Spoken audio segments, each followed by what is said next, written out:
This short video will provide an overview of the Wisconsin Conservation Reserve Enhancement Program, or CREP, and will cover program basics, eligibility, conservation practice options, and financial and environmental benefits. Wisconsin CREP is an environmental management tool for landowners who till or graze land along water. The goal of the program is to reduce agricultural runoff into water by installing vegetative buffers while also providing wildlife habitat. In exchange for incentive payments, landowners install conservation practices such as filter strips or return frequently flooded fields to wetlands.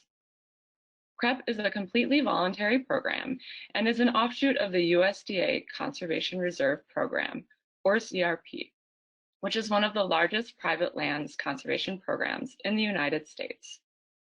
CREP is a joint effort between landowners and county, state, and federal agencies. It's designed to complement working agriculture while protecting Wisconsin's valuable soil and water resources. By enrolling in CREP, producers can increase the sustainability of their agricultural operation while also helping to improve water quality, reduce soil erosion, and restore wildlife habitats. CREP offers producers and landowners a variety of different benefits to help meet goals on the farm. Whether the goal is to invest in new farm equipment, reduce costs, protect well water, or control soil erosion, CREP can be one piece of the solution. It offers flexible design, multiple agreement and conservation practice options, financial incentives including annual payments, reduced risk of crop loss, and many environmental benefits. CREP encourages producers to set aside unproductive and frequently flooded marginal lands adjacent to eligible streams, rivers, lakes, and wetlands.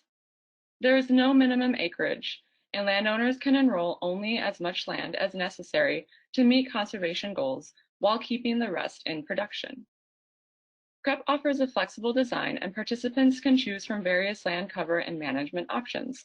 For instance, straight field edges can be created along a meandering stream. Plus, if 60% of a field is enrolled, then the rest of the field can also be enrolled to ensure producers aren't left with unworkable land. CREP is often installed alongside other conservation programs such as EQIP, SAFE, or General CRP.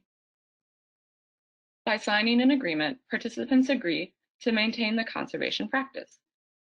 Landowners can choose to sign either a 15-year agreement or a perpetual easement with the state and county. Regardless of their choice, there is always a coinciding 15-year CRP contract with the USDA Farm Service Agency, or FSA.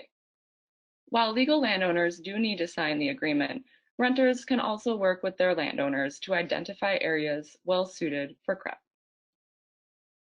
To be eligible, land must be located in a CREP project area within a participating county, have a recent history of crop or pasture use, and be near eligible water. The riparian project area is the largest, which is shown in yellow on the map. The northern and southern grassland areas, shown as hatched, overlap the riparian area, and the Lake Superior area is in the northernmost part of the state. Eligible project area boundaries may be expanded upon over time. Land must have been cropland, rotated cropland, or marginal pasture land for 4 out of 6 years. This window of years moves with each new farm bill. The minimum buffer width is 20 feet. Generally, land must be within 150 feet of a stream or other body of water, or up to 1,000 feet for grassland project area practices. Eligible bodies of include perennial and seasonal streams, ditches, lakes, ponds, sinkholes, and wetlands. Gullies, or where water runs only after a rainfall or snow melt, are not eligible. CREP offers many different conservation practice options. A typical CREP site may consist of buffers ranging from 30 to 150 feet wide along a stream. More commonly installed practices include grass filter strips, riparian forest buffers, and small wetland restorations. Other practices include grass waterways, marginal pastureland wildlife habitat buffers. In either of the 2 grassland project areas, additional practice options include permanent introduced grasses, permanent native grasses, and tall grass prairie and oak savanna restoration. Landowners and producers receive a number of benefits for enrolling land in CREP. The financial benefits include annual rental payments from FSA, along with upfront payments and cost sharing from both FSA and the state of Wisconsin. The exact amounts depend on a number of factors, including the soil type, the number of acres enrolled, the type of conservation practice installed, and whether the land was cropland or pasture land.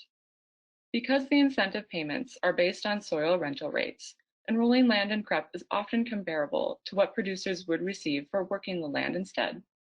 In addition to payments, enrolled land maintains the lower agricultural property tax assessment, and public access is never required. Plus, enrolling frequently flooded land in CREP may help mitigate continual financial losses, such as crop damage and seed or nutrient loss. The photo on the left shows corn flooded along a stream on land that is eligible for CREP, with soil and nutrients likely lost and reduced crop yields inevitable. CREP helps protect Wisconsin's soil and water resources while providing wildlife habitat. On average, every year, CREP practices prevent nearly 49,000 tons of soil from entering Wisconsin waters, which is enough to fill 3,500 large dump trucks. Annually, phosphorus runoff is reduced by about 100,000 pounds, while nitrogen runoff is reduced by 53,000 pounds on average. This results in cleaner, clearer streams and lakes. While on land, the restored habitat benefits bees and other pollinators and helps increase populations of pheasants, turkeys, prairie chickens, and many other birds. This, in turn, can help boost hunting, fishing, recreation, and other economic development. We hope this video helped you understand CREP and how it complements working agriculture while protecting Wisconsin's valuable soil and water. For more information, visit datcp.wi.gov and search for CREP. In addition to our main landing webpage, we have a page for landowners and a page for our county partners. Landowners interested in seeing if CREP is a good fit for their land should contact their county Land and Water Conservation Department or local FSA office to get started. Thank you for watching.